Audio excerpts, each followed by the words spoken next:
You're listening to Up West Sports. I'm your host, Gavin Height. And as always, we got, I did it right this time. We got Kyle Nolsey right there. And then we're introducing our other co-host, Tye Tschabold. We got some stuff to really dive into today. And by stuff, I mean baseball stuff. First topic we're going to be going into is around the league with Justin Turner signing, and then also an Alex Bregman signing, followed by some other things that are going around the league. We're going to be going over some trade speculations from the past, the present, and the future. And then a big topic, who's going to be the Mariners opening day starter? Kyle, Tye, let them know. Baseball stuff!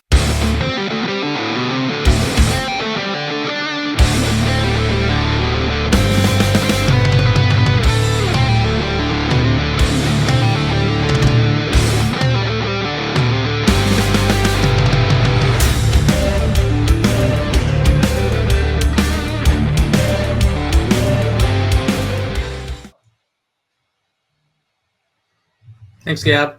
So, talking around the horn, we got a lot of trades this week, which, it's kind of been kind of quiet the last couple of weeks. But so this has been some big splashes, right? We got Justin Turner signing a 1-year deal, $6 million to the Cubs. Really wish the Mariners could have pulled something there. You're looking at Bregman signing a 3-year, $20 million contract with the Red Sox, looking at $40 million a year, which, based on what he was wanting at 27, is much bigger, I think, than most people were thinking. And then we have, Luis Ariz signing, I believe, with the A's. I'm not sure on the contract numbers there.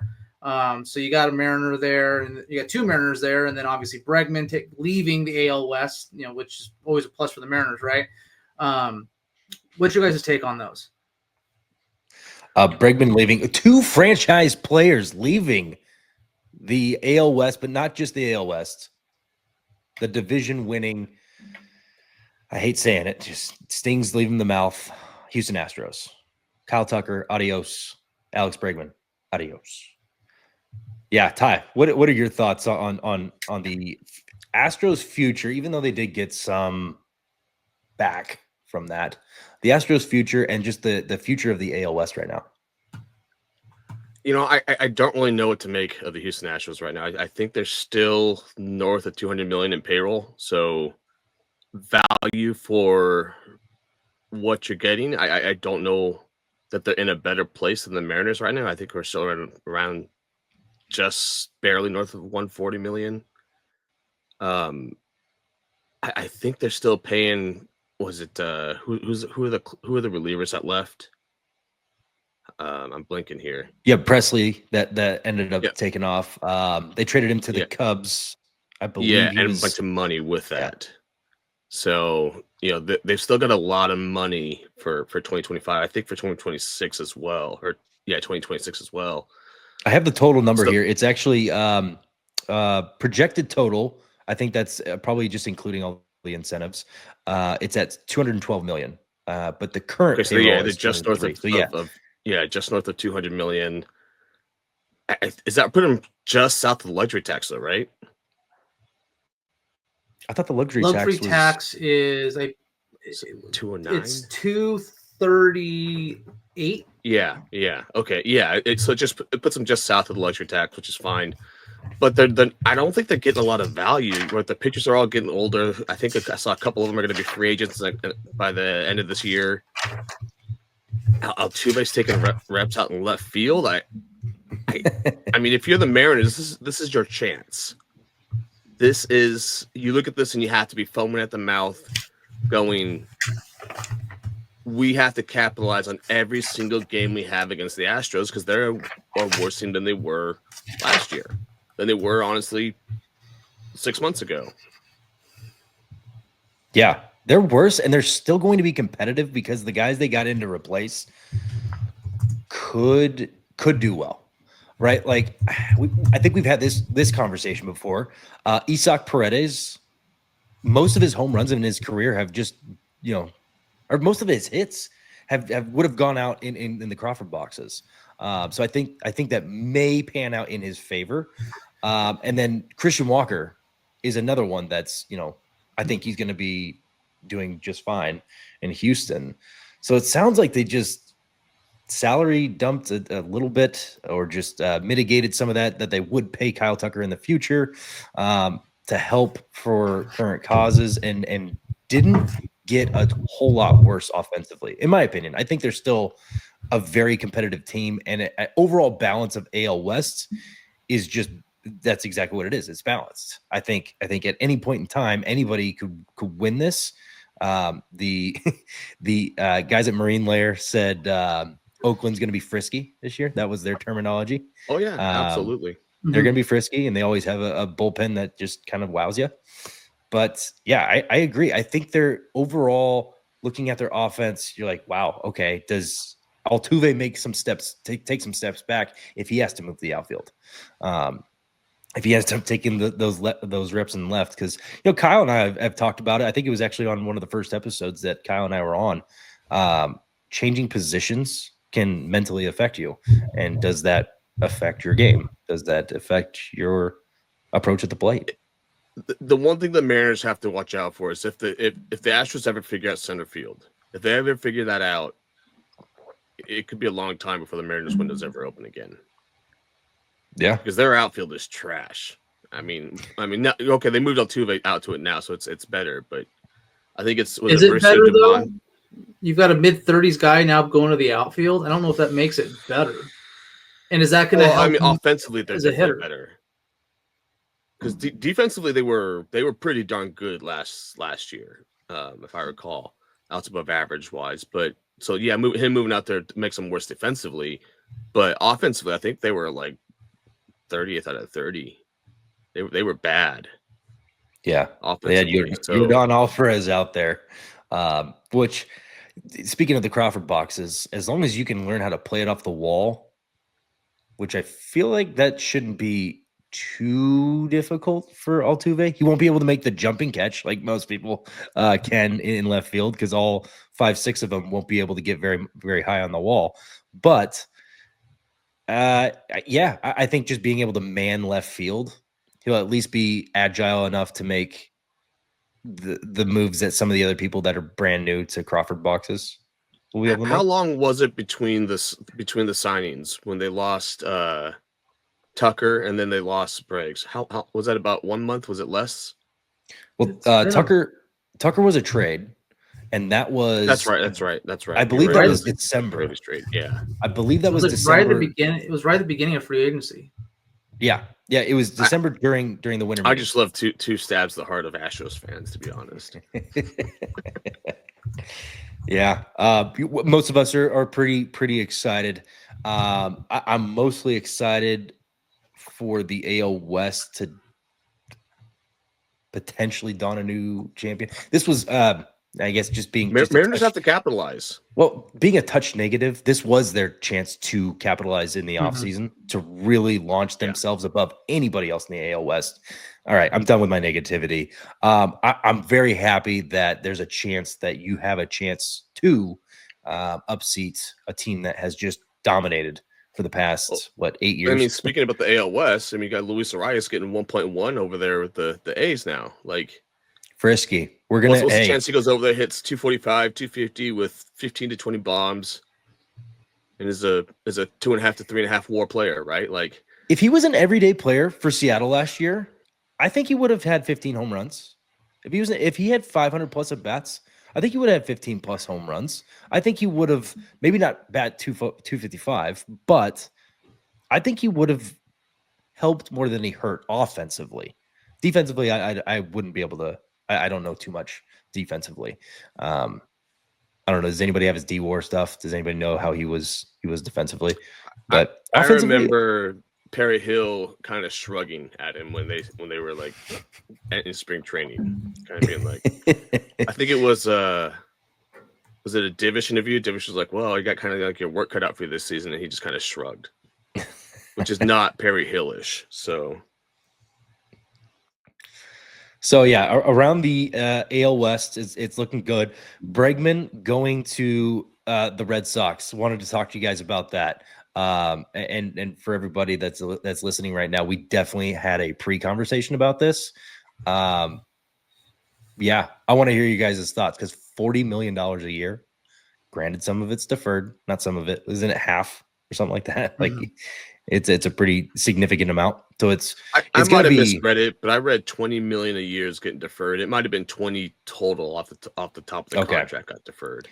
and it's still a good chunk of change, even if it was just even if we work in the ladder and it's only 20 million off of the 3 years, which is Still, you're still looking at 33 million a year. 33.33. Yeah. Yeah. you're still looking at a good chunk of change that's taken off, and that's I mean, you being get a prolonged. third Gold Glover and he is a Gold Glover if I recall, right? Well, was it? Was No, it last year or the year Years before? ago? Yeah, it was fairly recent. It was fairly I recent. think We his actually gold talked glove. about I think it. his Yeah, gold. right? I I mean, think his you getting gold a Gold glove was Glover last year. Was last year's who's All Star though? I Was think years ago. 150 starts the season in his prime, 27, 28, or 27 to his age 30. Like, No, he's 31 now, so he's oh, going he's to be 31. Why was I Yeah. thinking he was in his 20s?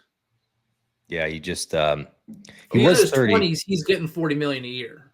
That's the difference. He's 31 now. I think that's kind of the. But again, he's still making 6 million more a year than what he was even asking the Astros for. So, If I recall, what I saw was that other teams were offering him at most like 30, 31, 31 and a half on AAV. Like thought I saw one team offered him 170 and change. But he was not getting like 35, 36, 37 million dollar offers. So him to all of a sudden get 40 million, I'm sure he just took it. Yeah.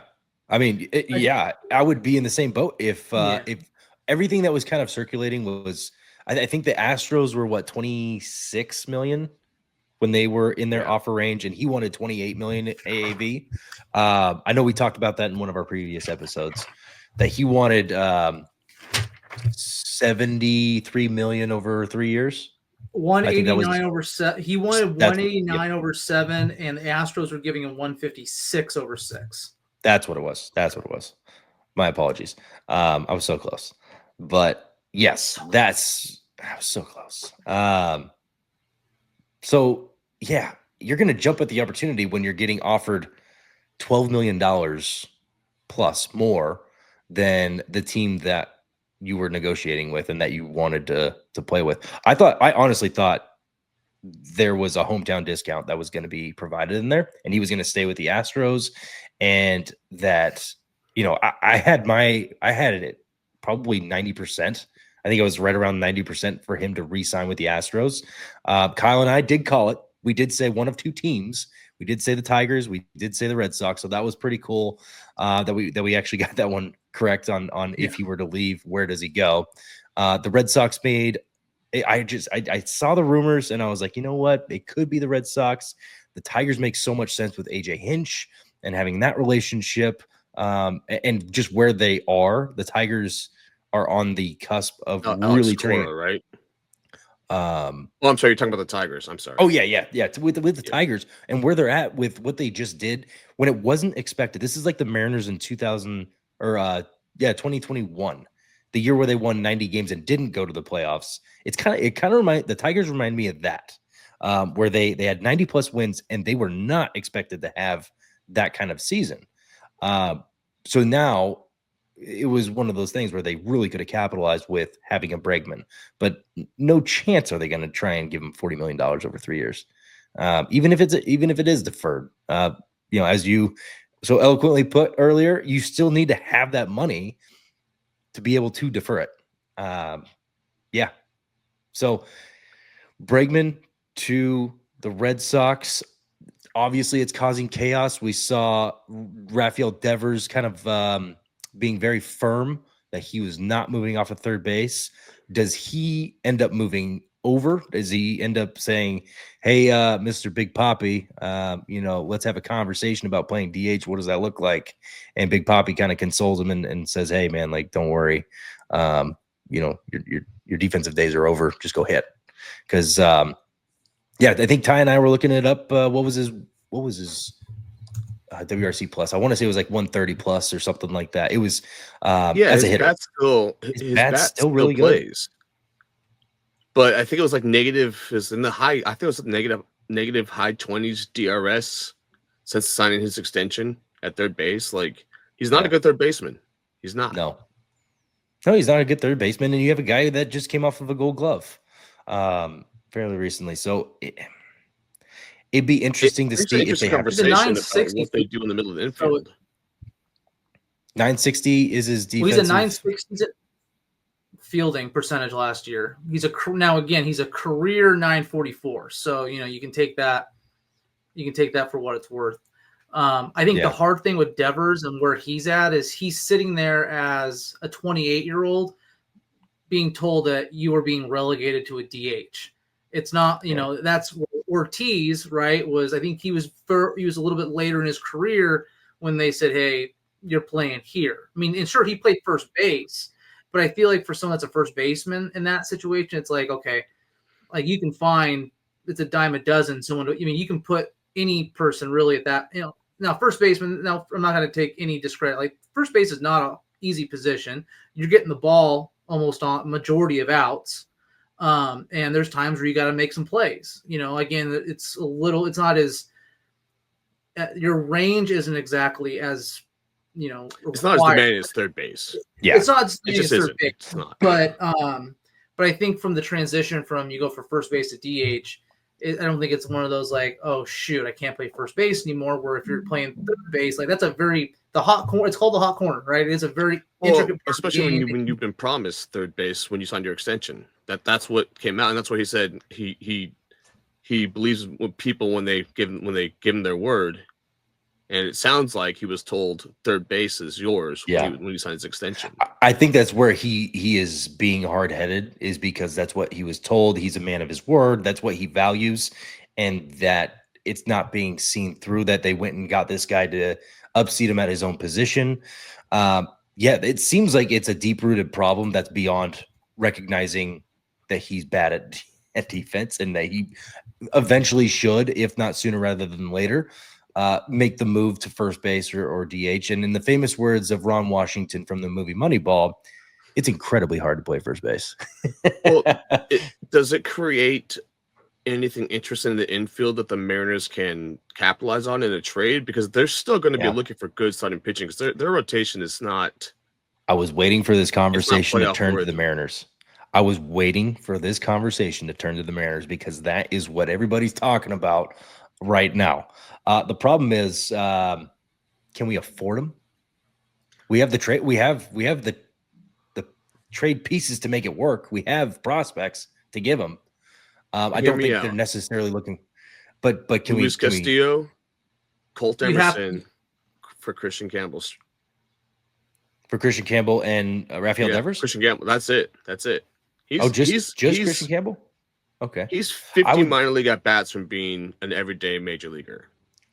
Right. You got to think, but you can't get rid of Colt Emerson and Luis Castillo for a projectable player. You got to get it for a legit major league player. So that could be Devers, right? You're shedding salary is what you're doing. You're shedding $20 million in salary. You're shedding $23 odd million in salary. But that's a hard sell. That's the benefit. The tough one for me is that you're not. For me, Luis Castillo is not just a salary dump. He's worth something. Like, he's actually good. If he was Mitch Haniger, there's a trade.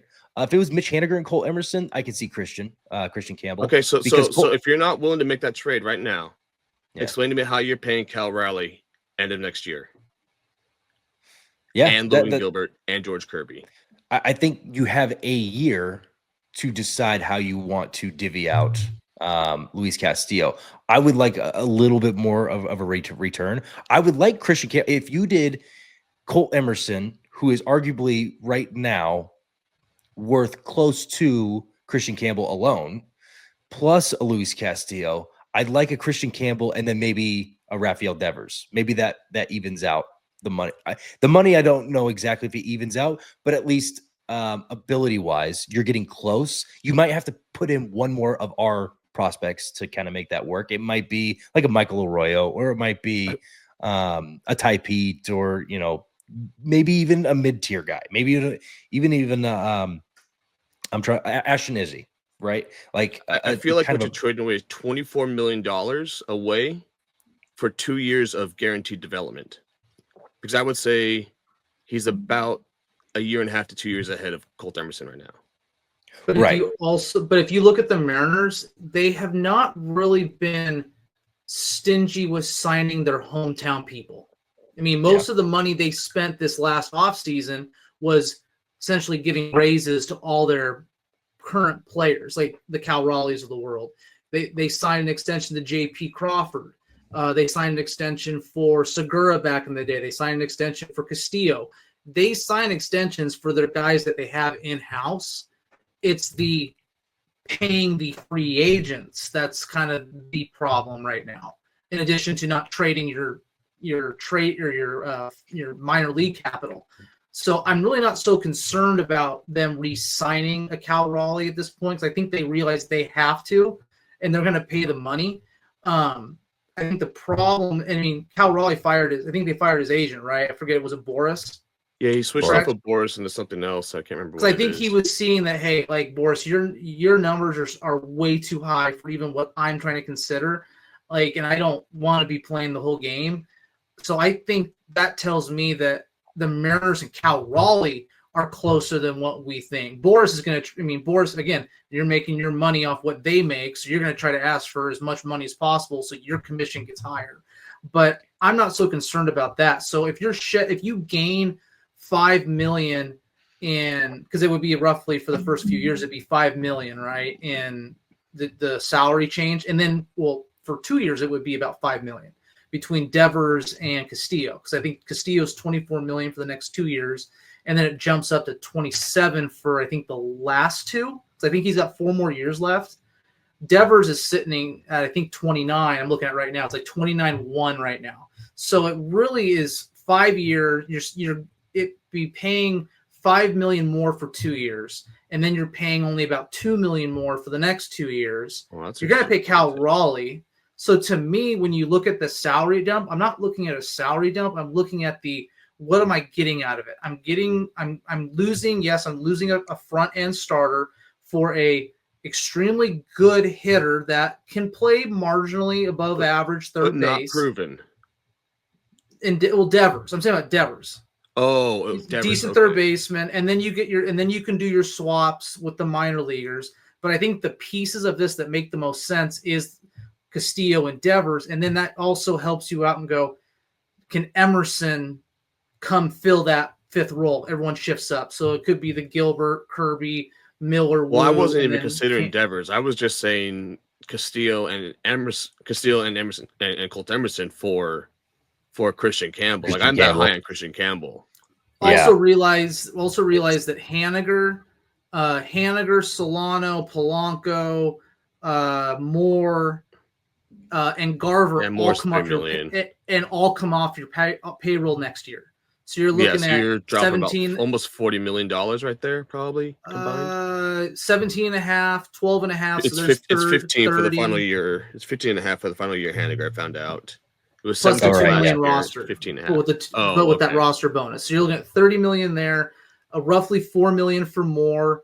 Solano, that comes off. So if you think about all that, you're already going to have money available. You got to think arbitration wise. You're looking at what, another $3 to $5 million raise for Cal Raleigh, another $4 to $5 million raise for Gilbert, right? And then they said about a first year for Kirby.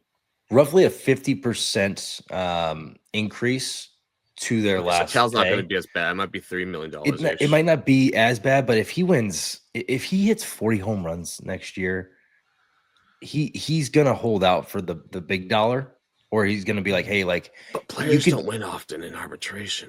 No. He's not going to ask for the arbitration. He's going to ask for hey, pay me. Pay me. I'm tired of playing this stupid game. Pay me. I fired Boris because Boris is doing this stupid stuff in the offseason, making guys wait and test free agency. I'm not trying to do that. Pay me. And he makes he's looking to make the what do you call it? The Godfather offer, right? He's looking to make that offer you can't refuse type of deal, where even if the first year is 10 million and then the second year's 15 and then bumps and just keeps going. Long, if you're Jerry, how long are you willing to invest into Cal?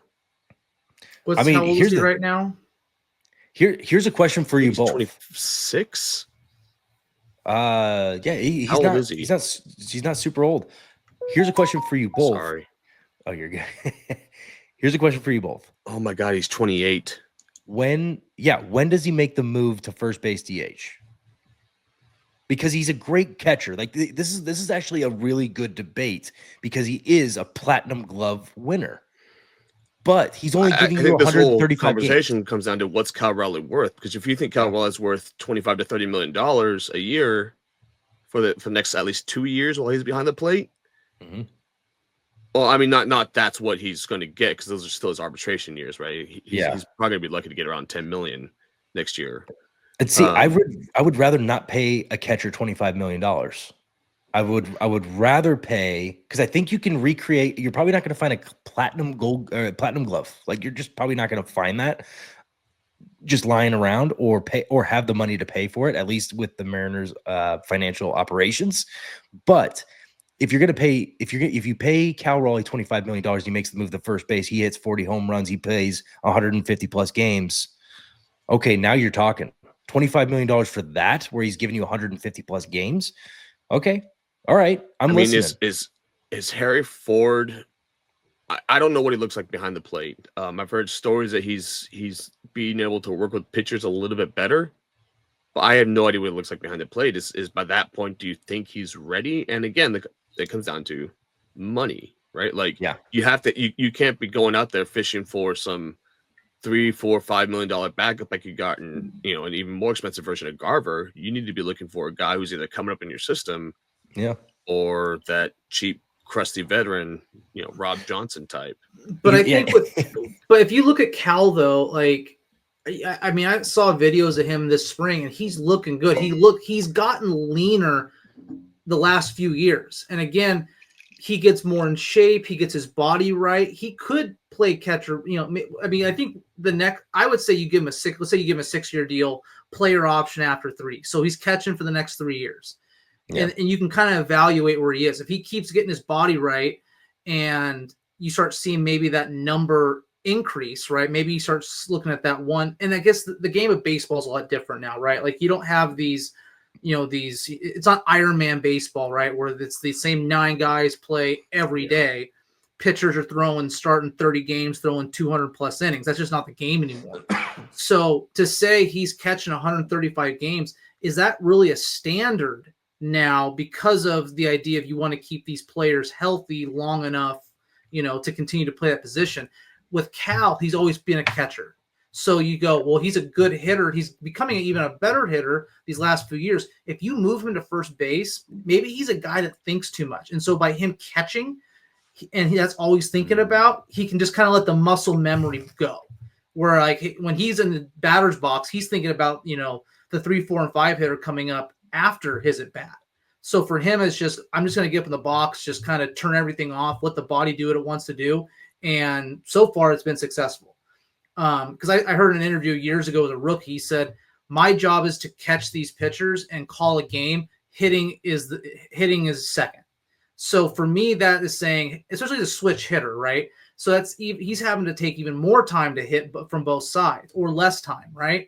So for me, his approach to the game is I'm going to catch, I'm going to get my mind right and body right and muscle memory right to hit, but I'm going to be able to turn it off, focus on the catching aspect and let everything go. So you have to think about, well, first base, moving to first base, is that potentially something that now he's thinking about hitting all the time and it derails him? Oh, I think you hit a point, and that is what is his value to you and how he handles the pitching staff. Like, I think there was something to be said about how Garver ended up catching a significant number of Kirby's games because he just handled Kirby better than Cal did in game. There's just something between that chemistry there that just happened to work out a little bit better. I don't think it was like a ding to Cal of any way. It was just like sometimes you got chemistry and sometimes you don't. And here's if you can get 150 games out of him, 140 games out of him rather over the next, say, like 2 years, moving to catcher, is that better than 120 games out of him over the next 4 years? Right, each right, like what based on what kind of wear and tear do you want absolutely. to put on his? Well, and exactly, right, like Here's a compromise. And the next 2 to 3 years, he is your catcher. He's catcher one, because you can't have an everyday catcher. You can have catcher one, and then every third or fourth day you have catcher two. For the next 2 years, for sure, he is your starting catcher, because there's pros and cons to him staying at catcher, right? First one, he doesn't play more than 135 games. I mean, roughly. He may give you a little bit more than that, may give you a little less than that. 2, his knees are shot. He won't be able to hit in a couple years. That's the other thing, is if you're gonna make a long-term contract, you're now risking losing a good hitter. Well, I wonder if you can't start moving him to say just 110, 115 games at catcher. Here's my compromise. So over the next 2 years, he is your catcher. By that year 3, you start transitioning him to work, because he has that great chemistry with certain pitchers. So now he is kind of your David Ross. At the end of his career, he was only catching John Lester. And now he's only catching, I'm assuming it's Logan Gilbert he has a good connection with, and maybe Brian Wu, or maybe Bryce Miller, or just he's only catching 2 guys specifically to keep the good chemistry and to give him value still behind the dish, but you're not putting that much stress on his knees. Understandably, there is the con of, if he makes the switch to first base DH, it's a mental thing. He could lose that part of it. I think he is mentally tough enough to get over that hump, but again, I don't know him. He strikes me as somebody who is a mentally tough person, and I feel like he'll find different ways. You just never know until you know. But you look at the pros and cons of each thing. Catchers stop hitting at a certain point, and it's a lot of it's due to just the physical wear and tear of being a catcher. And so if you do that switch before age 30, or like around age 30, and do the back 9, as the best hitter you can possibly be, I think you can transition his mentality. That third year, you're still catching, but you're not catching every day. You're starting to transition into the next part of your career. I think it'll help. Do you think that they're putting him at 135 as a max number because they're trying to, they know how good of a receiver he is there. So they're trying to say, to your point, hey, if he was kind of like the way that catchers have been used, 150 games. Okay. Now, you think about that, that's an extra 15 games a year for the, let's just say they started at 25. So from 25 to 30, you're looking at 75 extra games. Now that you've essentially taken that out and you've stretched it out, maybe his knees are good to age 32, 33. And That's then true. He starts, let's say, hey, we're going to let's say he's still a good hitter at 32 at that point. So we're going to start moving you from 135. We're going to take you down to 110. We're going to take 25 off your legs. We're going to move that to more of a first base role or a DH role, anywhere in there. And you kind of work your way that way. Do you have the personnel though in the pipeline? Because I don't trust. Again, like I said, I've never seen Harry Ford behind the plate. So here's the other good thing. You have Harry Ford. Granted, none of these guys you don't know, especially with Jerry's track record. You don't know all projections. You have no idea if any of these guys are even going to make it to the top. But there are 3 guys that have been talked about by some pretty renowned catching people. Josh Caron, the kid out of NC State, Grant Knipp, who can also throw like 98 on the mound, and then Harry Ford. The other thing you could possibly do between now and 3, 4, 5 years, 2, 3, anywhere in that gap, when you're looking to transition out of Cal Raleigh catching every day, or even catching at all, is you can prioritize in the draft that top tier catcher. I know there has to be one coming out of college that is a dude in the next 2 or 3 years. There has to be one.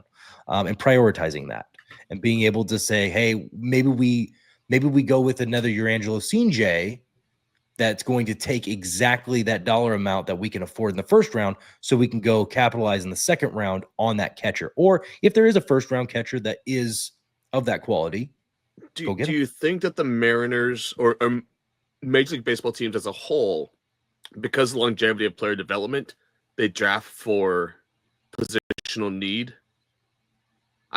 It seems to me like you just take the best available, whoever's on your board, best available, right? You take the best available, but to get ready for Cal Raleigh to make that transition. This is how I would attack the draft. You Or need to eventually, yeah. Or attack it in some way, right? Maybe prioritize it in free agency, which they've never done. It's one of those things where, okay, let's go get Sebi Zavala. Garver played more games last year than he's played in his entire career. More games last year than he's played in any other previous season. Not over his entire career, but yeah. Well, and if he puts up kind of similar numbers as he did last year, who's to say he can't just come back again and be the backup catcher for $6 million? Because I think the number that he's costing, that's always what scratches your head with Garver. Yeah. Which I'm all for a Garver return. I know all three of us have mentioned this. Year 2 in Seattle hits a little bit different, especially when you batted 160 or 170, whatever Garver's numbers were last year. We all know they were bad. He knows they were bad. Year 2 in T-Mobile Park, when you got a little pep in your step, you got, okay, like I know what I'm looking for. I know how to attack the game a little bit better. I've already, got my feet wet a little bit. I'm excited to see what he can do in year 2 versus year 1 and Polanco. I think both of those guys in year 2 in Seattle are going to make necessary moves to, even if it's just slightly better than where they were at last year. We were still not that far away from the playoffs. If we get similar production with just slight production better from our hitters, just slight, just be just a little bit better, I think we're a playoff team right then and there, especially with the detriment of the AL West right now. Just determines if you want to be a playoff team that gets through the wild card or if you want to actually compete. And I think that's the biggest problem. Is I don't think anyone's question. Well, I think that's the problem. I don't think anyone's questioned this team as a fringe playoff team, because we obviously have been for the last few years. It's you're okay at 54%, right? You're a fringe playoff team that gets in. Well, I like to be the team that blows the door into the playoffs and get us one of these. If you could get us to the championship, get us to the ALCS, that would prove to me that you're actually, making a jump and not just saying we're good with, fringe playoff, maybe, a memorable wild card win. And what trade can you make between now and July that moves the needle in that direction that isn't so absurd? Let's be realistic. There's no way that they're taking on even the back half of the last year of arbitration of Vlad Guerrero. I mean, let's just be realistic. My guess is he's going to want the $45 to $55 million range per year. But again, the Mariners have shown to pay in house. So if you do trade for him and you get him in the building, his arbitration number is 28.5 right now. Like, to me, for a guy that is last year hit over 300, slugged over 5, was one of 2 guys with 200 hits, right? 25 years old. I'll pay. You pay that guy. What do you need? Pay him $500 million, $50 million over 10 years. Because in 10 years, that's Divish. And I think his batting profile fits T-Mobile. I always want to say Safeco fits T-Mobile well. He's a gap hitter. It's Safeco. We've made it's Safeco. We've established it's Safeco. Yeah. By the way, Ryan Divish did come out last year and say that they were in on Vladimir Guerrero, which does kind of signal just a little bit. Well, it just got cheaper. His deadline for them just passed. Well, what I was getting at is the upstairs has to approve it. The ownership has to approve that trade, and that's what Divish was saying, and that they would approve a trade with that player. So it sounds like it's player to player based on who they would actually trade for and how much they would actually shell out, which kind of goes back a little bit to, I hope they make the right decision with Cal Raleigh, with not a fringe fan base, with a fan base that's on the fringe of just freaking out and not, we're all in the same place. We need to capitalize on one of the best pitching staffs you've ever had and has ever been assembled. It reminds me of the early 2000s Oakland A's that they just couldn't get to the finish line. You're not capitalizing because you're being a little stingy about money. This is a game about money. This is a absolute game about money. And we're not even asking for you to be anywhere near the Mets, the Dodgers, the Giants when they're in a winning contention. We're asking for a little help when it's time to strike, and this is it. So, with that being said, I think Vladimir Guerrero could be on the table and them to actually pay only because it was in the trade circles last year. The other person I have, and he has to do something to prove it, but the other person that wouldn't cost a ton of money and might cost you the prospects, but Luis Robert. He's one that could, if he comes back and he's healthy and he's 10 bombs through the first month and a half and he's batting over 300. Okay, like let's talk. Let's see what it's going to take. And if they're asking the news on him that came out today, what happened? He said he will not be asking for a trade now this season because I think he's under control for like another 3 more years or 2 or 3 more years. Yeah, he's got a little bit of. He's trying. I think he's trying to prove himself a quote team friendly guy. Yeah. Well, I think with Luis Robert, we have too many of him. We have too many of these guys that when they're healthy, they're great, but when they're hurt a lot. And that to me, that is we have too many of those. We have Julio, we have Haniger. I mean, Julio's 2 years, right? But last year he was gone for quite a bit, and that was a big hit to us. But Haniger is definitely one of them. Polanco is one of them. JP's been hurt a lot. And so to me, there's just way too many of those where I like the Vlad Guerrero trade. Again, I'm looking at Cal Raleigh's. The guy was getting paid $5.6 million this year. He's got 2 more years of arbitration before he hits free agency. You're telling me you wouldn't bump him up? I'd pay him 10. I'd pay him 15 next year.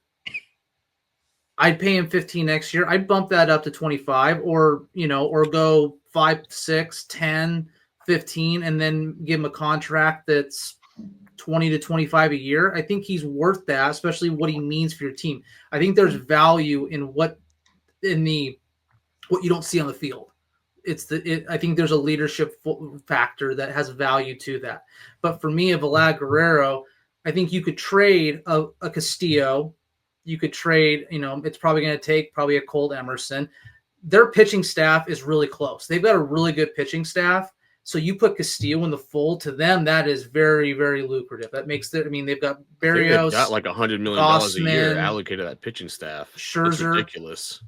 So again, you add this to it. That's a big piece. You get Guerrero out of there, which again would be a swap. They'd actually save money on the deal there. So you take Guerrero over. Maybe we give you Rayleigh. We give you Locklear, and then probably one more big prospect that you're probably having to give. Maybe not Colt, but maybe it's a Cole Young, an Arroyo, something to kind of sweeten that deal. Because again, we're giving you a top of the line starter for a top of the line first baseman. But again, our guy is under contract. Yours isn't. So you don't have a guarantee with him. So our deal is much sweeter by making this deal work. But come June, who are you competing against in that trade market for Vlad Guerrero? And that's always kind of been my point. Yeah, it might cost you in a neutral environment, Emerson, maybe a 4A guy, like you said, like a Locklear right now. And you swap Castillo, but I think when you start putting into consideration that you're talking about maybe 6 to 8 other teams in that same market looking to make that trade, what is good about that, right, is that a few of the teams are in their division. If they can trade out of their division, I think they would approve of that versus in division. So the Yankees would kind of be in that, like, we expect them to be good. I don't know if they'll have the money. I don't know if they'll have the prospects, at least that don't compete with the Mariners, but they're at least in the hunt for trying to get good talent. The Red Sox, who have kind of an overflooded infield. So yeah, the people that you're looking at for that, it comes down to just a few teams. The Twins, who, if they want to spend, they're kind of on the same financial crisis that we are, is they're not looking to spend. So they're in the same boat. They're not going to send them to the Dodgers. The Dodgers are, they're not trying to make the Dodgers that much better. We all see the Dodgers. I guarantee they're not going to try and trade to the Dodgers, which kind of leads to your mid-tier teams. Fit.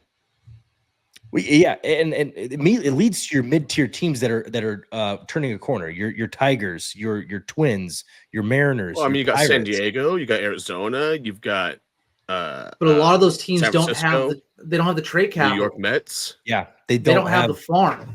They don't have the farm that we do to be able to compete on that level. Now the Padres could make something out of this because they have definitely dealt the entire farm before to get Juan Soto. We mentioned that one. I mean, there are some teams with some better farm systems than the Mariners. Granted, the Mariners I think is a top heavy farm system. I don't think it's very deep. No, But it's the number not one. like if you look at Boston's. Holy smokes! We're the number one. If you look We're at the number one farm system Cubs, in the major leagues. It depends according to when you're asking about. MLB.com, who also ranked what was the number 4 overall ranked player was also the number 3 ranked shortstop or vice versa or something like that. But I think you also have to look at what you're wanting out of that. Where, I mean, who's the second baseman for Toronto? It's not Bichette. Bichette's at short. Yeah, I'm having a brain fart now. So to me, if you look at I'm trying to think about the middle infield for them. I don't beyond just. I guess I could pull it up. What's Fangraphs show them as? Fangraphs has got their starting second baseman as Andres. Baseball Andres America is usually. That's right. Yeah, they just made that trade. Which was like very head scratching because he is not worth what he's being paid. Yeah, Baseball America is usually pretty good with their prospect rankings, and they have Mariners at number 5 for this year. Yeah, but I mean, like Boston, way out ahead of them. They truly, I thought they. Yes, and Boston's number 1. I'll go through the top 5. Here's the thing: I think the Mariners are good. I don't think they're number 1, even if they are ranked number 1 on MLB. I don't think they are truly number 1. Boston's number 1 with Roman Anthony, Marcelo Mayer, Christian Campbell. And I have a couple other guys as well. Detroit Tigers are actually number 2. Jackson Job's one of my favorites pitchers to watch. They got Max Clark, Kevin McGonigal, a couple other guys. And then 3 Dodgers, weird. Chicago White Sox at number 4. That Noah Schultz kid is going to be really good. Colson Montgomery, Kyle Teal, Braden Montgomery.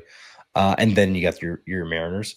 I think that's a little more truer. At least that's my opinion. I think that's a little more truer. And that I tend to think MLB.com puts out these rankings intentionally to get clicks, less so to be accurate. All right. Real quick, Kyle, you operate under the assumption that when the time comes, the Mariners will significantly raise payroll to pay Kirby, Gilbert, the cornerstone guys. By the way, you're muted. You're muted. I would say you have to, just because. But at the same time, you have to look at if they trade Castillo and they pay all those guys up. Again, if you pay Cal another $15 million up to 20, it's not a huge jump. Maybe they even get into the deferral game, right? But again, they have showed that they will up their bounty or up their ante for a hometown kid or the kids that they're already there. It's the one thing they will pay for, yeah. If they're going to pay for anything, will pay for. Yeah. Well, and that goes along with what they've said. They're either a draft and develop team. Isn't that what Jerry has always said, that they are a draft and develop team? Until we see more hitters than Cal, yeah, sure. But I mean that's how you stay competitive while not being a $300 million budget, is right, as you go out there and you extend certain players like Kyle just checked out. You extend certain players like your Gilbert, your Kirbys, your Rowleys when you can, but then you also need your Cole Youngs, Colt Emersons, your Laz Montez coming up cheap. Yeah, you always need that cycle of young talent that's controllable. That's rookie contracts. The rookie contracts, it's like football, playing QB with the rookie contract. How much better was it for the Seahawks when Russell was playing on a rookie deal? Well, and to add to your point, this whole CBA that's happening in 2027, there's a lot of speculation on draft pick trading and salary caps. And I know one of the pushbacks are going to be, well, we want less controlled years from the players. You're like, okay, if you're going to implement salary caps, if you're going to, trade draft picks and stuff like this, here's what we want. We want less controlled years. We hit free agency sooner. And that would change the game for sure. Kyle, when Manfred, this was just earlier this offseason, when Manfred floated the golden at-bat rule, what was your analysis? I saw Ben Weaver make a tweet about pulling out the he wanted the orange and blue composite stealth. I said we should be using the red stealth. So I mean, or use the C core, the Z core. Like I mean, at this point, it was just complete farce. Like, okay, so my whole thought on it was it had nothing to do with whether or not the rule wanted to be implemented, but he knew something. The owners knew something that the players would never want, and he was letting them know that we're going to shove this down your throat come CBA if you try to raise anything we don't like. I don't think it was from that perspective. I kind of think about Brockmeyer and kind of laughed and going, wow, they're not far off. Like where they were doing all the because everyone that wants to have the phone sitting right here, like I hate that baseball has kind of started to focus on those fans as opposed to saying like, why don't you, I mean, I love the game of baseball. Like if you don't like the game that's going to be 3 hours long, don't go. It's not the game for you. But I feel like it's gotten to a point that we, and the problem with it's like, well, the game's 3 hours long. I don't think that's the problem. I mean, in some people's cases, it might be. The biggest problem is you're screwing with the baseballs. You're screwing with the bases. You're changing the game that's been around for over 100 years, and just hitters get better than pitchers. Pitchers get better than hitters. It's a vicious cycle. Like, but you don't need to artificially change it to make it sway one way or the other. But I think that is why you're seeing a lot of fans go, okay, now you're trying to artificially dictate this game that again, hitting a baseball is the hardest damn thing in sports. And I don't think anyone is going to say that otherwise. So stop, if it ain't broke, don't fix it. And it hasn't been broken. Shoved down their throat. I'm sorry, you don't think that the rules that the owners don't see the rules that have already been shoved down the players' throat, the wider bases, you're not having to actually throw intentional walk pitches anymore. All the different adjustments that we've made over like the last 3 years. The fact that we don't have a DH in the NL anymore, or are we? Yeah. We do have a you DH said that right. in the NL now. Yeah, you're right. Yeah. I think when it you comes look at all back that, to the owners look at that and say, well, can we use this? I don't think anyone wants this rule. Like, I don't think anyone in their right mind would want this rule, but the owners would use that as leverage. So that when the players come back and say, hey, we want a salary floor, right? The owners come back and say, well, okay, we want a salary cap then, and we want this. It's going to be a one-upmanship until so. Everybody's happy. Yeah. And I think it was and I'll give you an example on alert kind of thing. I don't see it that way. I think it comes down to, I mean, here's an example, right? You look at the Arizona Diamondbacks. I'm sorry, are we recording a season ticket for them. Yeah, we're still recording. Yeah, we've been recording the whole time. Sorry. Yeah. He can cut whatever. But I think about the example of like Arizona. Like Arizona Diamondbacks. It's $300, I think it's $300 for like a season ticket, right? And from their perspective, like we're going to get people in the door. Then you'll pay your money there. Which for most people, $4 a game. That's less than $4 a game. Yeah, which for most people, like you think about it, it's pretty. I think it's like what, $8? I think it was like $8. It's something like that. I think you might be exaggerating a little bit, but it's not all 81. Yeah. They have flex packages. It's something I don't know what the exact number. Yeah. But I mean, there's a package for $300. That's still a great deal. But it's something ridiculous. Games, where you're getting a really great deal. Because for the Mariners, right? And my math was off there, but like I think it was something astronomically cheap. I thought $300 to my mind was the deal. And so if you think about that, now you're paying for, let's say, a family of 4, right? you're not paying $75 for parking and a couple $100 for tickets where you've already walked in the stadium down 200. Now you want me to go buy all this? Oh, great. $5 beers that are one place at the far end of the stadium. Like most people, like if you can pay, let's just say maybe for a family of 4, it's $100 parking and all to get into the stadium, or maybe even less. Let's say it's $50. You know what I mean? Yeah. Then you spend your $150 on souvenirs, drinks, food. Like you're walking out there, let's just say it was $50 to get in, $150, in there. $200 for a family of 4. Okay, that's not a bad deal for a game, baseball. Like that's an experience, right? You're paying for the experience. Yeah.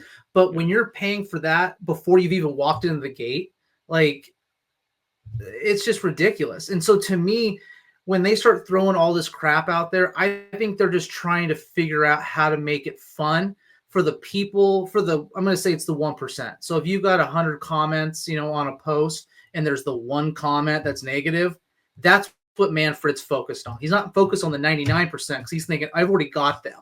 I need to figure out how I get the 1% to come into play, which to me is the wrong thinking. Care about the 99% because that is the loyal fan base, and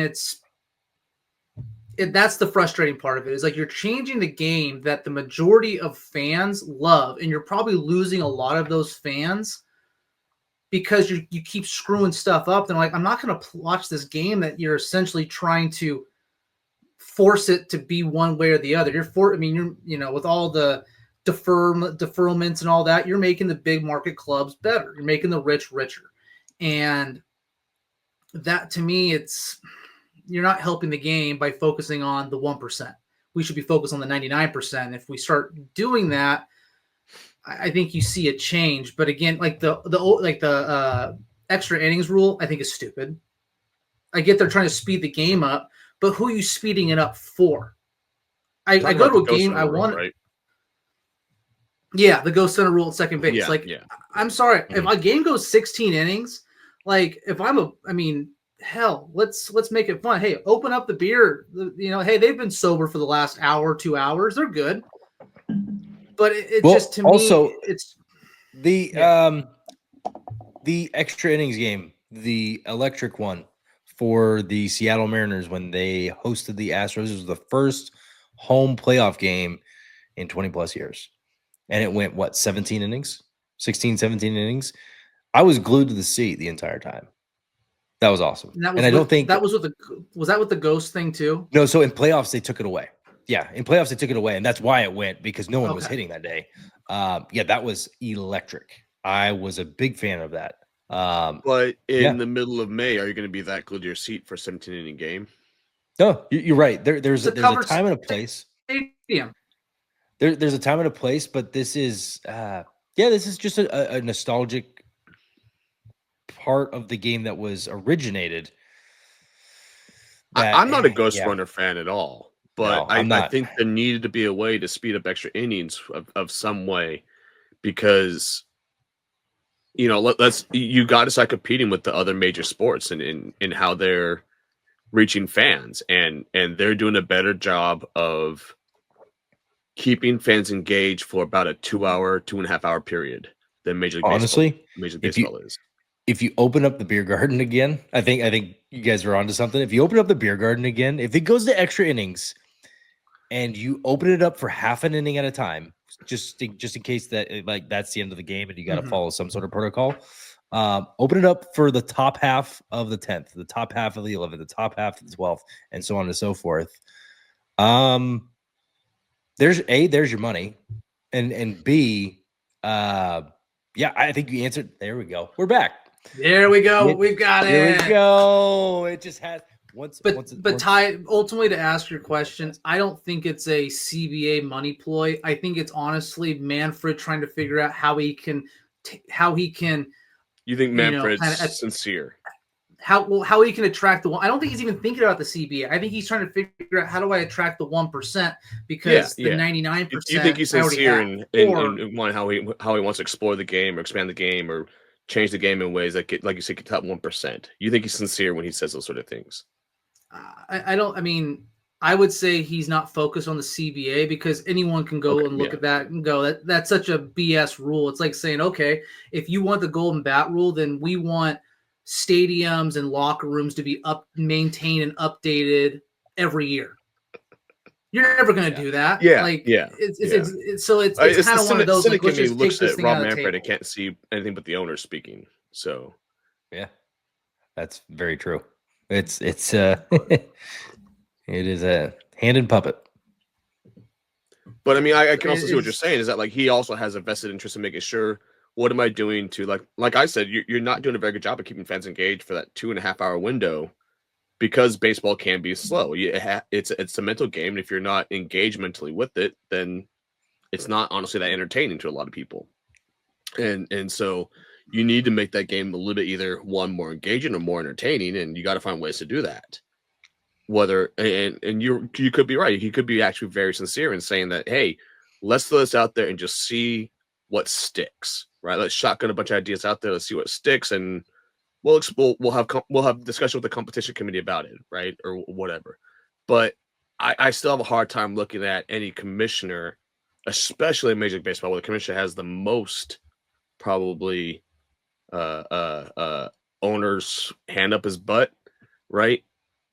As being anything more than like this is a CBA ploy. I did want to kind of wrap up this topic and be able to move forward to our last topic. But I did want to give final thoughts. Kyle, did you have any final thoughts on that? My final thoughts would be, if you're trying to speed the game up for the love of the game, right? You would take away the 20-second pitch clock and you would decrease the number of commercials in between innings. That would fix your problem, right? But why are you not going to do that? It's a money thing. In that perspective, it's a fan thing. People, and so that's where it comes down to who are you actually trying to keep or who are you actually trying to gain? And by them trying to speed the game up because people don't have the attention to watch this game. This game is slow. It is like an opera. It is slow, but there's an art to it. And the people that don't care about that are the ones, again, the 1%ers that will complain about it. And Manfred is unfortunately, he's trying to make them happy as opposed to the true fans of the game. And as a result, you're losing.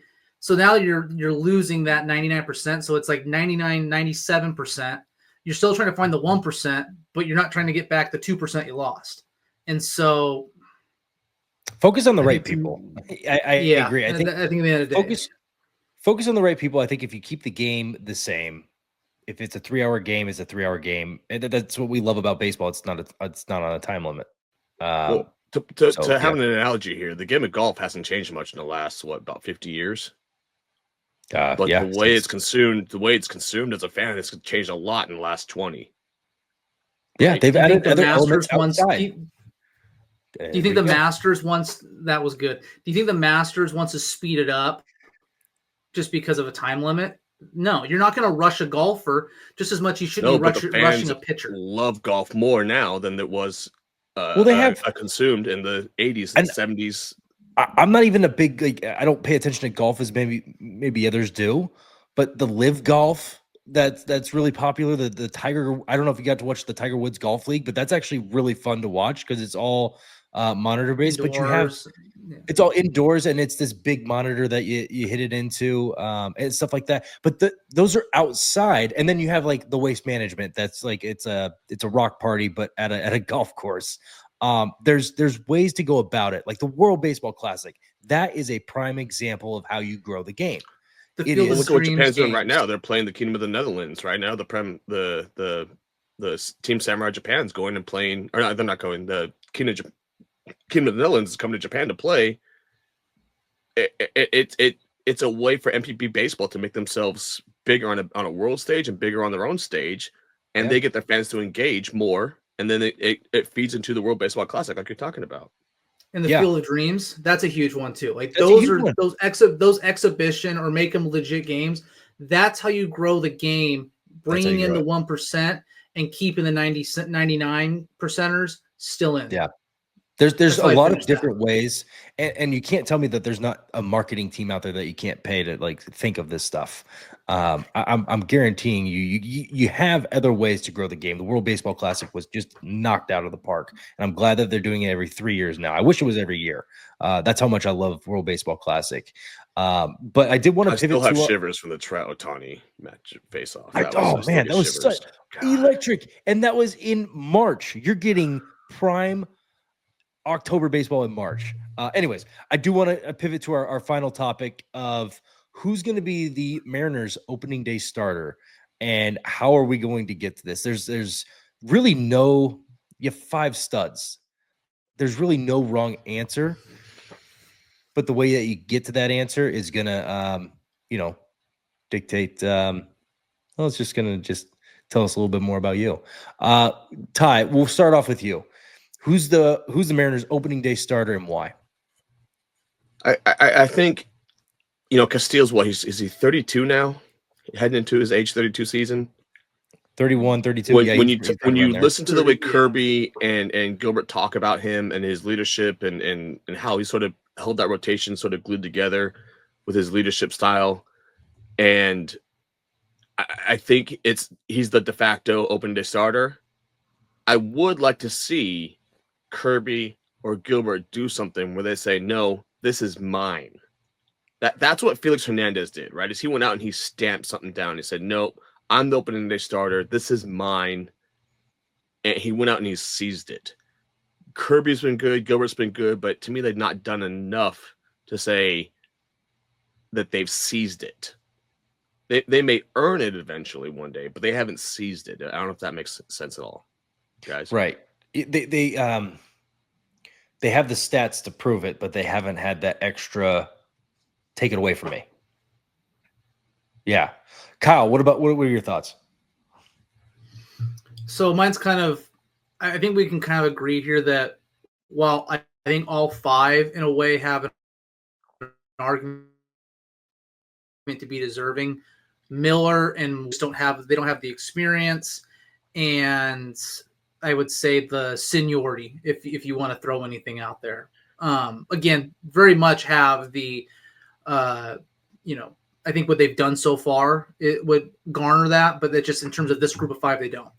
I would say with what's happened this offseason, if you're trying to kind of play the, hey, sorry for dragging you through these trade rumor mud, for the last 4 or 5 months, Castillo your person. Again, he's still a front end guy. And I think it would be a good way to be like, hey, you're the leader of this group, hey, sorry for kind of dragging you through this. I mean, it's business, but at the same time, thank you for sticking it out, being a, professional and being a great Mariner, giving that to him. Now, if you're looking at kind of playing the long game here, I think Tye, you touched on it where Gilbert's talked about wanting to continue to be here. He wants to be a Mariner. He wants to finish his career here. That means a lot too. And so do you kind of give that to him as a way of saying like, you're kind of passing the torch, right? You've got Castillo's a little over 32 years old. Gilbert's coming up on 28. In a way, it's kind of, Gilbert getting handed the keys to the car. So would that be your kind of ode to that? Kirby, on the other hand, has kind of talked about how he'd love to go back home and back in New York. And so if you put Kirby as your opening day starter, you're kind of saying, hey, we're trying to show you that, yes, while your home is all across the country, we want you to feel like you're home here. We're giving you the keys. And so, and then dependent on how I'm not sure how long that first series is, obviously you're going to have the hard part is that first series, all 3 of them are pitching, and then probably Wu or Miller are pitching the opening day at home. Again, I don't know our schedule. It's probably bad on me for not knowing that. But if we're starting away and then we're showing up at home, at that point, what's more, because then you could also say, well, what's more important, right? Is it the home opener or is it opening day? And so First 4 games, just so the question I have, rotation around a little bit. So you're Just for everybody's reference now, first 4 games are against the A's at home. Yeah, that fits into my question: is your opening day Okay, starter so then that kind of takes that whole. the same guy you want in a 1-game play-in? Yeah, and I'll give my take on the who I think should be the opening day starter as well. A couple different things. A little bit of regression from Luis Castillo. I have nothing but faith in him that he's going to make a potential bounce back. And I love La Piedra. He means a lot to the city of Seattle. The trade rumors are definitely, hey, we dragged you through the mud. I still don't see him a Mariner past this year just because they cannot afford him. They literally just can't afford the guy. So I think he's traded, which means you don't want to put a sour taste in his mouth, but also it's like, okay, looking towards the future, that's where it is.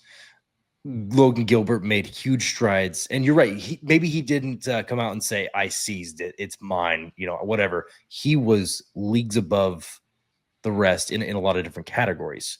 And I think he did, in my opinion, earn it.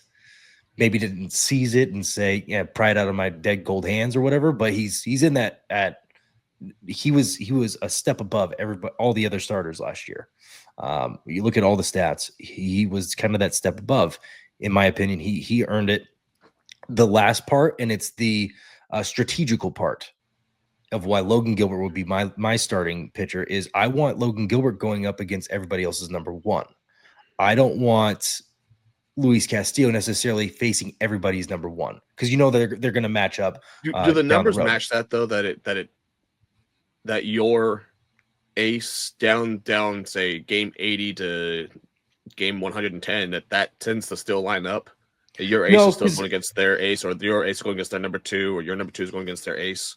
No, because you would see it stems back to like what I remember with like Felix Hernandez. Every Friday night at home, he was starting. And it happened to line up with the Oakland A's when they just traded for John Lester. It happened to line up with, I think when they have Brett Anderson as their frontline guy, right? For a point. Yeah, it lined up. They lined him up. But the fact of this is our opening day starter, that's your number one for the year, and that's what you ride with. That sets the tone for the entire year, and that's who you line up with other people's number one. That's who your Friday night guy is, and that's what you go your whole season with. That's not to say you can't do that, but that does set the tone for the rest of the year. And I think Logan Gilbert has earned that, and I do want to see that matchup. I want to see Logan Gilbert against Tarek Skubal. I don't want to see. You want the guy at the end of the season, if you need to win your very last game of the season, right? You want that same guy. I'm not saying about the schedule or anything like that. I'm just saying that the type of guy, you want that guy also being your opening day starter. Yes. To set the tone. Yeah. Okay. Set the tone. It's like I would say it's like hitting, right? You want you want your best hitters in the front of your lineup because you want them to have the most plate appearances, because you know that they're going to do the most production. So with Logan Gilbert, last year, I'm looking at stats right now, he pitched over 200 innings. He was the only pitcher on our staff that had 200 innings. Of our 5 guys, only him and Kirby didn't miss a start. Luis missed 3. I think he missed 3 starts, at least based on these numbers. Yeah. So do you actually put him back a couple steps? Maybe how many did Miller miss? Miller had 31. 20, Wu 31 had 22. Starts, really? He must have been skipped. Miller had 30. Miller. Yeah, and he had 180 innings.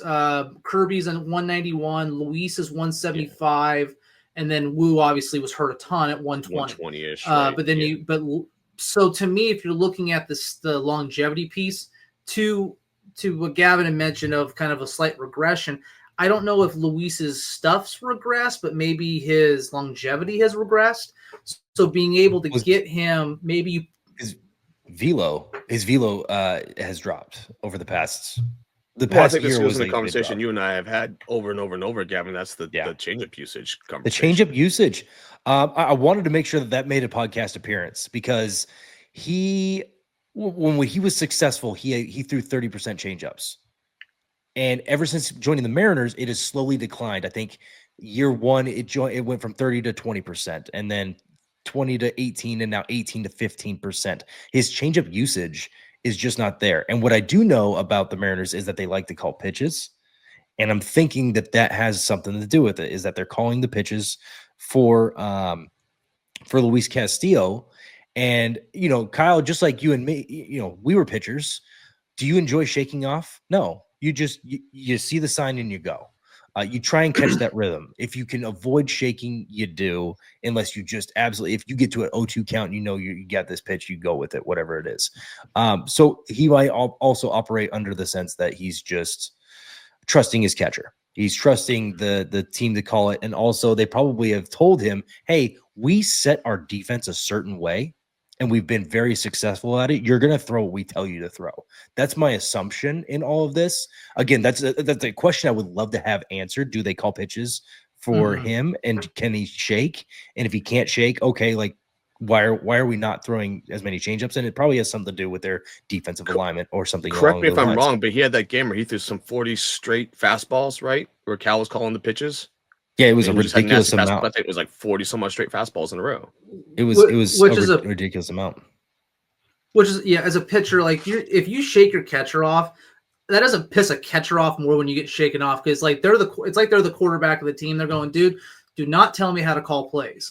And so when you go, but the thing is, when you go into a game, you're hoping that the pitcher and the catcher have a conversation about what's your strategy.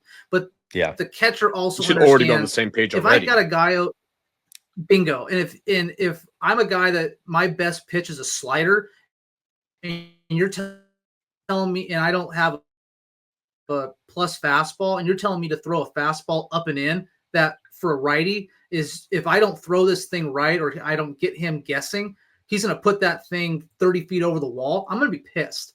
So I think that's where Gavin talks about, if they're calling the pitches, it's like, okay, well, are you actually listening to what Luis wants to do? And it's because again, we know the Mariners are big into the analytics. Just go ask why Robbie Ray decided to go throw to Jordan. We don't have to talk about it, but we know what happened. It's like, okay, I get analytics are one thing, but the game feel is such a different idea. It's such a different, to me, it needs to be weighed more, because if a person says, well, we need you to throw fastballs because the analytics and the shift in our way we're set up our defense, it's like, no, set your defense up based on what your pitcher's strengths are. Yeah. You're not fooling anyone. Don't get me, the team doesn't have film to see what you do. Well, and don't get me wrong, the analytics and the way they set their defense up, obviously it's working, but it's taking away from the guy that you traded a lot to get and then paid a lot to keep on your team. Why not just, okay, it didn't work as well. It's still working. He's putting up good numbers. I'm not trying to downplay how good Luis Castillo is still doing, but what I'm saying is, he still should be elite. He still should be putting up the numbers that he put up in Cincinnati. And you're telling me that we're seeing few ticks come down in velo, and you're telling me that his changeup usage is going down. For what reason? I would actually want to know those things. I'll probably never get those answered from somebody behind the scenes. The thing is if he makes that small change of throwing more changeups and just integrating them more, even if they're just waste pitches, even if he just integrates them more, just so it's a different look, does that help him? I'm very genuinely curious if that just helps him get back to where he was, even if his velo continues to go in the wrong direction. But yeah, I think you wasted a year with Dan Wilson as the coach. I'll be curious if that changes. You got an old school catcher that's not looking at the analytics. I mean, I'm sure he probably uses those, but he's probably saying, Cal, Luis, Kirby, you need to call a game that works, and then we formulate the plan behind it. Analytics can help. Hoping again, analytics can drive. Analytics should help you start a conversation. It should not drive the entire conversation. I think that's what is the miss. Well, and to add to your point, Scott Service was an old school catcher, but I felt like he was more of, this is Jerry's team, and this is how you're going to operate, and this is how you're going to do it. I'm hoping he lets Dan Wilson flow with that and lets him kind of operate like a manager should. Do you think Dan having worked with Jamie Moyer will affect the changeup, his ability to want to call more changeups? I hope, He worked right? with Jamie Moyer for what, 3 years? I'm gonna look that up. If you guys keep talking, I'm gonna look that up. But Kyle, talk to me about how a player loses or gains feel in a pitch, because his WOBA or on that changeup has not been good since he's been a Mariner. It's gotten worse. So Gavin and I had this sort of conversation earlier, whether it's a chicken or the egg argument. Is it his changeup has gotten flatter, or it's lost its shape, or it's lost its effectiveness, and so that's why he's throwing it less? Or is he throwing it less, and because he's throwing it less, he's throwing it in certain situations so guys can tee off on it? I think you have to look at feel. I mean, again, you can throw, like, before a game, you throw in your bullpen, getting ready for a game. Your slider can be just dynamite, and you get into a game and you have completely lost feel for it. So, but the thing is what, let's say you're throwing your slider and you're missing high on it. Sometimes you just gotta spike one just to kind of get that feel, to get, okay, I know where I am high. I now know where I am low. I got to find myself in the middle. But when you're not throwing a lot of those changeups and it's kind of a situational feel or a situational thing where you're throwing, in this case, you talk about the one game, he threw 40 fastballs in a row. You want him to throw a changeup, different grip. Lord knows where that ball is going to go. So I think there's a couple pieces to that. One, it's kind of what you feel in the bullpen, but also how you're feeling actually in the game on the mound. But then beyond that, it's throwing your pitches with balance to say, hey, I can throw my curveball the first pitch of the game, or I could throw it 100 pitches later, and I know exactly how my arm feels, where it goes, and I know how to pinpoint that thing. His changeup, I have the answer, by the way. However, might. Well, and I bet I'm sorry. I'm just saying, I think with this changeup, it might be a feel thing that comes off. Maybe it's kind of a, he throws it really well off his fastball. And so if he's got his fastball arm slot really dialed in, his changeup plays really well into it. But if he's not throwing a lot of, whatever that particular, calculation is, if he's not doing it, it might hurt his changeup because he doesn't have a feel for the slot.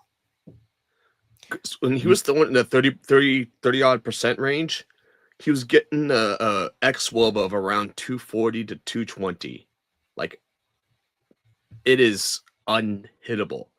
When he's in the 15% range of usage, he's in the 350, 300 range WOBA, xWOBA. And there's two questions to ask about that. Is the sample size too small and we're just getting bad numbers, or is his changeup actually getting worse? There is the other side to that argument. Is his changeup or actually goes back to worse? Kyle's conversation? You just don't ever get a chance to get a feel for it because you're not using it enough. Yes. Now, to answer your question earlier about Dan Wilson and Jamie Moyer's tenure together, 9.5 years.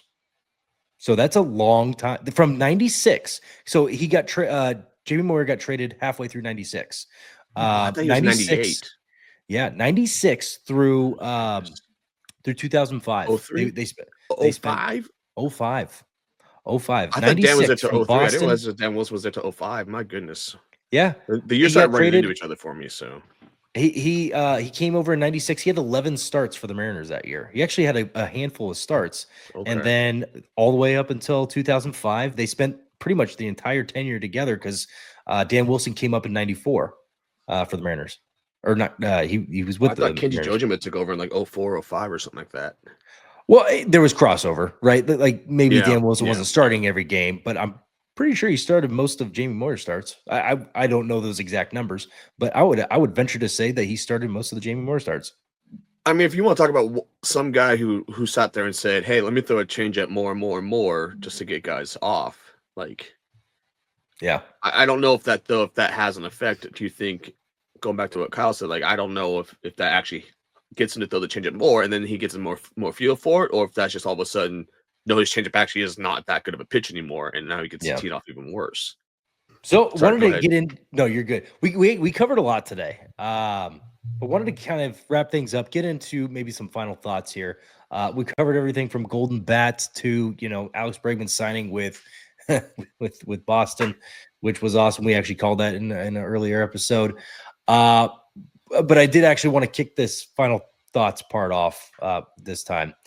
So with the final thoughts for me, the Mariners have one player on their team that played in the World Series, and he's not really producing. And they had an opportunity to bring back a player that did produce, most recently last year as a Seattle Mariner. And not only that, he hit in Seattle. Granted, that was through the summer months, so I'd like to see what that looks like on the front end of the year. But Justin Turner ended up signing for $6 million over to the Cubs. And not having that, we all love Mitch Haniger. We all love Mitch Garver. We want him to succeed. No one's asking for him to not succeed, but you're missing that one key piece of veterancy that's producing. You're missing that part. And so that's my final thought for the day, is that you missed out on Justin Turner for $6 million. Even if he's not your everyday guy, having him in the dugout, you just saw sparks fly, and you saw guys really come together. And especially with having Dan Wilson around, the veterancy could be influenced heavily by him. That's my final thought for the day. And I think I'll add to that, he's also shown to be, not injury prone. So you essentially could have saved money by taking him over Polanco. Sure, age is a little different. Potential ceiling might be better with Polanco, but that's again based off if he's healthy.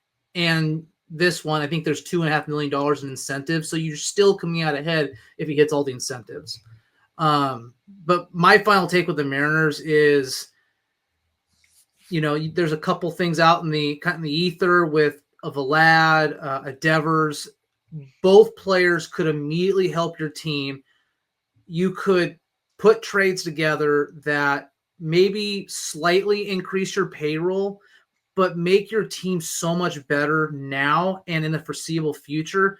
They've shown to pay their guys that are on. They've shown to pay guys when they're on the team and not the free agents. Okay, then go get somebody. Go trade your assets. You don't have to trade the farm for these two individuals, but you're not only going to make your team better, you're going to get the fan base kind of amped back up. And right now, it's not there. There's just not a big excitement for this team. It's kind of a, well, I guess we'll wait and see. Can't really watch because Root Sports isn't on local channels anymore. So I hope Rick Riz and team really put on a great performance with what is sounding to be a 54% team. Yeah, you hit it right. Tye, Tons of question marks. That's my final thing. Is so many question marks left on this Mariners team. Health questions. Polanco comes back. Health questions. Yeah, he was unhealthy last year, and so that might have been why he didn't produce. Health questions. Garver, he's coming back. Well, he was healthy, but he still didn't produce. So you got questions whether or not he can bounce back. You got the big question hanging over everything, and that is, will the Mariners rotation be as healthy as it was last year? Fingers crossed it will be. Bullpen-wise, still question marks there. Is Gregory Santos going to be healthy? Is Matt Brash going to be healthy? Still question marks. More questions than you have. You've generated more questions. You have excitement. And going back to what you said, Kyle, there's no stir around this team right now. There's buzz, but there's not excitement or stir yet, right? We could get a couple weeks in the spring, and we might start getting more feel for it. But like you said, we're not gonna be able to see the games as easily now. They're not as accessible, and that leaves a lot of questions on the table for this Mariners team. More questions than marks. Sorry, I had to add that in. I'm a dad now, so I make dad jokes, so that's cool. No, that was another great point, because we could get into spring and we're 30-6, right? We can get into the second month of the season, just like last year, right? Which that doesn't happen. I'll be honest. I was super pumped because they did something that they never do, which is start off hot, and they were leading the division by 10 games. So yeah, for Up West Sports, I'm your host, Gavin. We got Kyle Knowles. We got Tye Tschabold. just remember, life's too short. Gas up your boys.